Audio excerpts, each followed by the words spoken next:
اچھا لطیف کوثر صاحب، آخرکار آپ کی دو درخواستیں جو ہیں وہ سماعت کے لیے بھی مقرر ہوئی ہیں۔ کل عمران خان کو 6 مقدمات میں ضمانتیں کنفرم کی گئی ہیں اور 9 مئی کے مقدمات میں پراسیکیوٹر جو ہے شواہد پیش نہیں کر سکا۔ اس بنیاد کے اوپر جج صاحب نے افضل بجوکا نے یہ فیصلہ دیا ہے کہ عمران خان کے 6 مقدمات میں ان کو ضمانت ملی ہے۔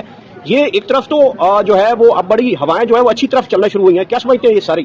دیکھیں ایک ہی کیس رہ گیا ہے، اب آپ کو 10 تاریخ کو انشاءاللہ خوشخبری ملے گی، اور اس لیے کہ اس کیس میں جو توشہ خانہ نمبر 1 ہے کیس، اس میں کوئی ایسی شواہد نہیں ہے جس کی بنیاد پر وہ سزا بحال رکھی جا سکے، تو پھر ایک ہی کیس رہ جاتا ہے، اور وہ بھی امید ہے انشاءاللہ کہ اس بابرکت مہینے کے اندر وہ بھی طے ہو جائے گا۔ اور عمران خان کی اس لیے مجھے بہت کبھی امید کہ صاحب 10 تاریخ آپ نے کہا کوئی بڑا اہم فیصلہ آئے گا سر، کوئی رہائی کا، کوئی ضمانت کا، خان صاحب کی عید سے پہلے کوئی رہائی کا کوئی فیصلہ آ رہا ہے؟ مجھے تو بہت کبھی امید ہے، اور میں سمجھتا ہوں کہ ان کو بھی ہوش کے ناخن لینا چاہیے۔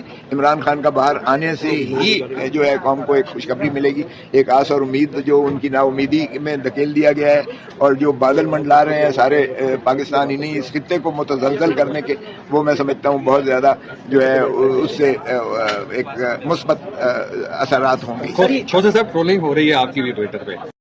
اچھا عمران خان عید کہاں منائیں گے؟ کیا رہائی کے کچھ چانسز ہیں؟ اور عید جیل میں منائیں گے یا باہر؟ دیکھیں ہماری تو خواہش ہے اور قوم کی بھی خواہش یہی ہے کہ اگر کوئی شخص